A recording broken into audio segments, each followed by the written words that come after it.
তবে তিন শ্রেণীর মানুষের দোয়া কবুল হবে না। তিন ধরনের দোয়া কবুল হয় না।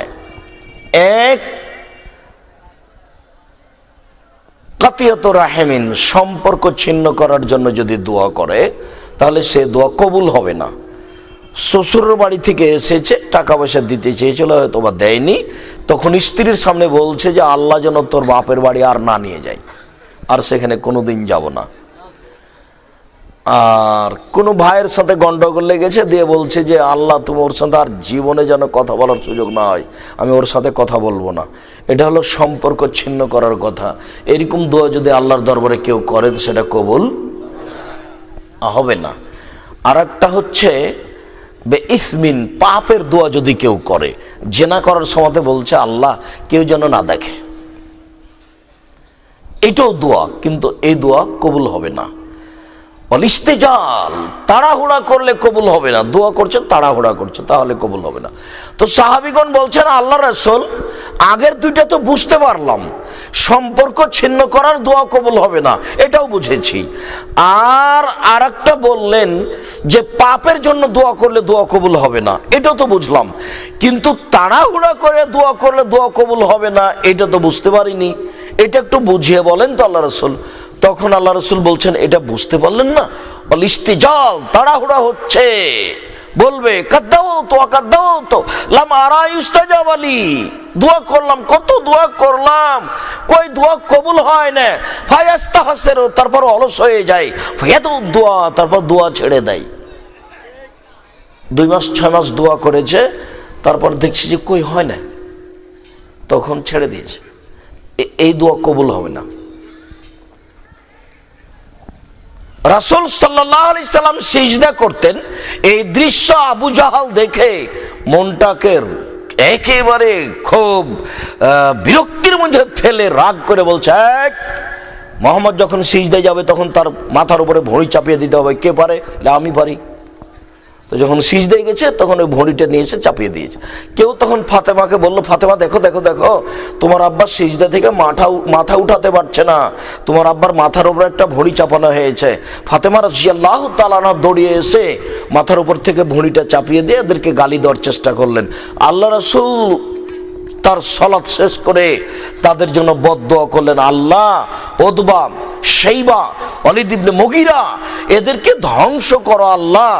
আল্লাহ রাসূল এই অপমান অবস্থায় বদদোয়া করলেন। এই বদদোয়া কবুল হয়েছিল 12 বছর পর। তা আপনারটা কয়দিন পরে হবে? কেন আপনি তাড়াতাড়ি করে ছেড়ে দিলেন? ছেড়ে দিবেন কেন? দোয়া করা আপনি ছেড়ে দিবেন কেন?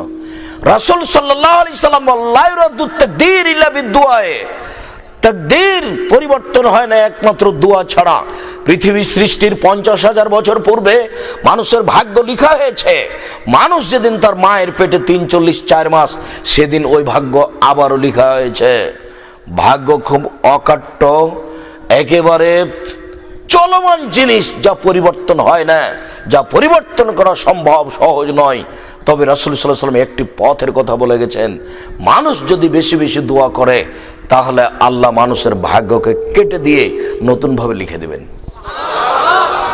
লা ইউরাদ্দু তাকদীর ইল্লা বিদুআ, দোয়া ছাড়া, প্রার্থনা ছাড়া আল্লাহর দরবারে আপনার তাকদীরের পরিবর্তন ঘটানো সম্ভব হবে না।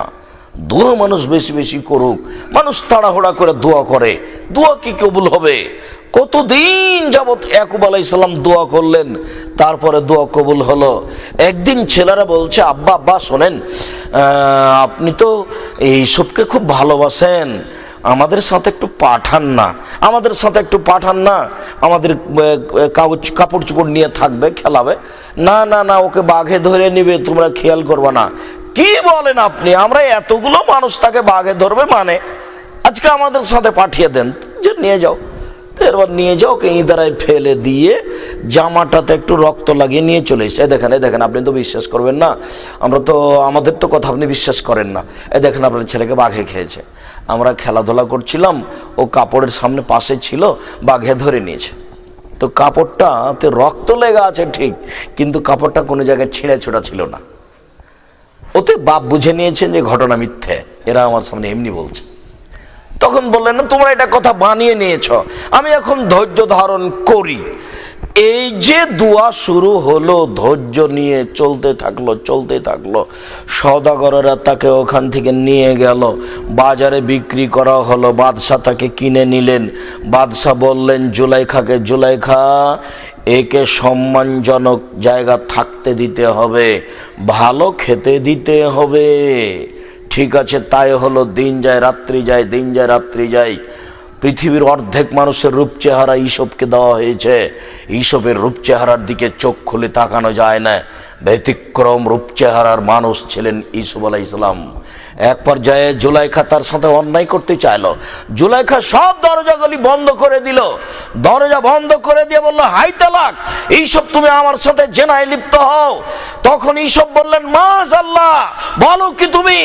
আমি আল্লাহর কাছে আশ্রয় চাচ্ছি এ অন্যায় থেকে। আমি এ অন্যায় করতে পারি না যে আমাকে সুন্দর থাকতে দিয়েছে, খেতে দিয়েছে, তার আমি খেয়ানত করতে পারি না। এই কাজ করলে আমি জালেমে পরিণত হব। এই কথা তিনি বললেন, কিন্তু চোরে শোনে না ধর্মের কথা। জোর করে জুলাইখা তাকে ধরার চেষ্টা করলো। তিনি আগে পালাতে লাগলেন।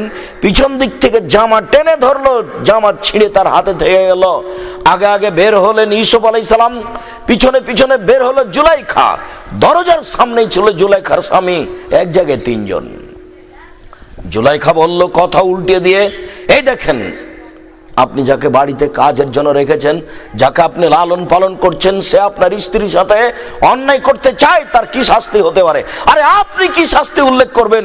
আমি জুলাইখা বলছি, এদেশের বাদশার স্ত্রী হিসেবে একে যথাযথ পিটন দিতে হবে, নইলে জেলখানায় বন্দি করে দিতে হবে। সে আপনার স্ত্রীর সাথে অন্যায় করতে চাই। জুলাইখা হাতে কথা উল্টে দিল। শেষ পর্যন্ত 12 বছর জেল হয়ে গেল। 12 বছর জেলে থাকার পরে বাদশার পক্ষ থেকে বলা হলো, ইসব আপনাকে এদেশের সরকার ডেকে পাঠিয়েছে। ইসুফ আলাইহিস সালাম বলেন, আরে ছাড়ো, ডেকে পাঠাবে কেন? সরকারকে বলে দাও, যতদিন পর্যন্ত জুলাইখা জাতির সামনে ঘোষণা না দিবে আমি অন্যায় করেছি, ইসব অন্যায় করেনি, ততদিন পর্যন্ত ইসব জেলখানা থেকে বের হবে না। যাও, বাদশাকে কথা পৌঁছে দাও। মুহাম্মদ সাল্লাল্লাহু আলাইহি সাল্লাম বলছেন, ইসবের ধৈর্য কত ধৈর্য! আমি ওই সময়তে যদি থাকতাম আর বাদশাহ যদি আমাকে ডেকে পাঠাতো, তাহলে আমি বলতাম, চলো চলো চলো, সরকার ডেকে পাঠিয়েছে, চলো না, তাড়াতাড়ি বের হয়ে যাই। কিন্তু এই কথা তিনি বললেন না। যাও, সরকারকে বলে দাও, যতদিন পর্যন্ত জুলাইখা জাতির সামনে ঘোষণা না দিয়েছে আমি অন্যায় করেছি, ইসব অন্যায় করেনি, ততদিন পর্যন্ত ইসব জেলখানা থেকে বের হবে না। জুলাইখা জাতির সামনে ঘোষণা দিল, আমি অন্যায় করেছি, এইসব অন্যায় করেনি। তখন তিনি জেল থেকে বের হলেন। এক পর্যায়ে বাপ মাকে খবর দেওয়া হলো। কতদিন পার হয়ে গেল, ওখানে এসেছে, তিনি এসে থাকলেন, সে বাড়িতে খেলেন, যুবক হলেন, বিদ্যা বুদ্ধি হলো। তারপরে এক পর্যায়ে এই ঘটনা ঘটলো জুলাইখার সাথে। তারপরে জেল হয়ে গেল। বাপ দোয়া করতেই আছেন, কান্নাকাটি করতে আছেন। চক্ষু নষ্ট হয়ে গেল, চোখে তিনি দেখতে পান না। একজন নবী ইয়াকুব আলাইহিস সালাম, কত সম্মানী মানুষ, দীর্ঘদিন 25-30 বছর যাবৎ একই দোয়া করলেন, তারপরে ছেলে ফিরিয়ে পেলেন। আর আপনার 3 দিনেই দোয়া কবুল হয়ে যাবে? আমি বুঝাতে পারি না কথা, মনে হয় আপনি দোয়া করলেন আর হয়ে যাবে। এরপরে দোয়াটা ঢঙে উল্টা, আসসালামু আলাইকুম রহমতুল্লাহ, আসসালামু আলাইকুম বেহাক্কে লা ইলাহা ইল্লাল্লাহ। এটা কোন দোয়া? কিসের সালাত এগুলো? সিজদায় গেছেন উঠে গেছেন, এ তো ঠক্কর মারার নাম কোনো ইবাদত নাকি? ঠক্কর মারার নাম ইবাদত? কিসের ইবাদত? আপনি দোকানে বসে আড্ডা পিটেন, মানুষের বদনাম করেন, আপনি রমজানে রোজা থাকেন। এরকম 100 রমজান যদি আপনার তাকদিরে মিলে যায়, এক নেকিও হবে না। দোকানে বসে আড্ডা পিটেন, মানুষের বদনাম করেন আর গীবাত করেন, আর বলছেন যে আমি রোজা থাকি। এ কিসের রোজা? এগুলো কি হবে এগুলো করে? ওর দিকে তো, আর একদিকে তো কাপুরুষ মানুষ আছেনি, মানে স্ত্রীর সাথে ছেলে মেয়ের সাথে আপনার কোনো ভালো সম্পর্ক নেই, আপনার কথা মানে না, ও নিজ ইচ্ছাই চলে ঘুরে। কিভাবে আপনি জান্নাত লাভ করবেন? রাসূল সাল্লাল্লাহু আলাইহি ওয়াসাল্লাম বলেছেন 3 শ্রেণীর মানুষ জান্নাতে যাবে না, তার মধ্যে আপনি আছেন। রাসূল সাল্লাল্লাহু আলাইহি সাল্লাম বলেছেন 3 শ্রেণীর মানুষ জান্নাতে যাবে না, তার মধ্যে আপনি আছেন। এক, মধুমেনুল খামর, নিয়মিত বিড়ি তামাক জর্দা সিগারেট গুল নেশাদার দ্রব্য খায় পান করে যে সে জান্নাতে যাবে না। দুই, ওর রাজলত মিনান নিসায়ে, পুরুষের বেশধারী নারী, যারা পুরুষের জুতা স্যান্ডেল পরে, যারা পুরুষের শার্ট প্যান্ট পরে, যারা পুরুষের পোশাক পরে, যারা মাথার চুল ছোট করে, এরা পুরুষের বেশধারী নারী, এরা জান্নাতে যাবে না। তাহাজ্জুদ পড়লেও হবে না, হজ করলেও হবে না। তিন, দায়ুস, আপনি। আমি মানে হ্যাঁ আপনি। এটা তো ময়মনসিংহ, কিশোরগঞ্জ, তার মানে বাড়ি ঘেরা নেই, চতুর্দিক ফাঁকা। ওই দিক জামালপুর, তার মানে ডবল বাড়ি। যমুনার ওই পারে এই পারে জামালপুর, মানে ডবল বাড়ি। ডবল বাড়ি মানে একদিকে আছে বউ বেটি মহিলা, আর একদিকে আছে রাখাল কাজের মানুষ, তাই হলো ডবল বাড়ি। এদিকে ওইরা লোক ওদিকে যায় না, ওদিকের মহিলা পুরুষ এদিকে আসে না, ওটা ডবল বাড়ি। আর যখন ময়মনসিংহ ঢুকে যাবেন তখন আর বাড়ি ঘেরা নাই, সবই ফাঁকা। কিভাবে যে দিন কাটছে আল্লাহ ভালো জানে। ওরা নাকি আবার আহলে হাদিস, আহলে হাদিস নাকি জোর করে হওয়া যায়, জোরে আমিন বললেই। এগুলো তো হয় না। সালাম দিয়ে ঢুকবেন কোথায়? সবই যে ফাঁকা বাড়ির এদিকে। দুটা ঘর করেছে, এদিকে ফাঁকা, ওখানে ফাঁকা, ওখানে ফাঁকা জায়গায় বউ রান্না করছে। আল্লাহ রাসূল বলেছেন যে সালাম দিয়ে বাড়িতে ঢুকবা, তো দরজায় তো নেই, ফাঁকা, তো আপনি সালাম দেবেন কোথায়? রাসূল সাল্লাল্লাহু আলাইহি ওয়াসাল্লাম বলছেন, শোনো, তুমি যদি গরিব মানুষ হও, তোমার যদি দরজা না থাকে, তুমি একটা পর্দা ঝুলিয়ে রাখবা। রাতে যখন শুইতে যাবা তখন বিসমিল্লাহ বলে নিচে একটা কাঠ খড়ি একটা বিসমিল্লাহ বলে রেখে দিও। এই বাড়ির কোনো জায়গা দিয়ে শয়তান প্রবেশ করতে পারবে না, এটা অসম্ভব, তার ক্ষমতার বাইরে চলে গেছে। এটা নিশ্চিত কথা যে উমর রাদিয়াল্লাহু তাআলা আনহু শয়তানকে দেখতে পেতেন না। শয়তানকে একটা থাপ্পড় মারবেন এরকম ক্ষমতা উমরের কাছে নেই। কেন? উমর হচ্ছেন মাটির তৈরি এক পদার্থের, আর জিন শয়তান হচ্ছেন আগুনের তৈরি, হচ্ছে আর একটা পদার্থের। রাগ করে উমর তাকে এক থাপ্পড় লাগাতে পারবেন না, এটা অসম্ভব। কিন্তু উমরের ইমানি ক্ষমতা এত বেশি যে উমর যে রাস্তা দিয়ে হাঁটতেন সে রাস্তায় শয়তান হাঁটতে পারতো না। এটা বিসমিল্লাহর ক্ষমতা, বিসমিল্লাহর এত পাওয়ার। বিসমিল্লাহ বলে যদি আপনি এখানে দরজায় একটা খড়ি রেখে দেন, এই ঘরের বাড়ির কোনো জায়গা দিয়ে আর শয়তান প্রবেশ করতে পারবে না, এ কথা মুহাম্মদ সাল্লাল্লাহু আলাইহি সাল্লাম বলেন। কিন্তু আপনার বাড়ির দরজাই নেই, সবই ফাঁকা। ওদিকে দুটা ঘর, এদিকে একটা ঘর, তিনটা ঘর, ওদিক ফাঁকা এদিক ফাঁকা, এখানে বউ থাকে, আর আপনি তাহাজ্জুদ পড়েন। কিভাবে সংসার হয় আমি বুঝতে পারি না, কিভাবে সংসার চলছে এটা বুঝতে পারি না, কিভাবে জান্নাত কিনতে চাচ্ছেন এটা বোঝা যায় না। তিন শ্রেণীর মানুষ জান্নাতে যাবে না, তার মধ্যে আপনি আছেন।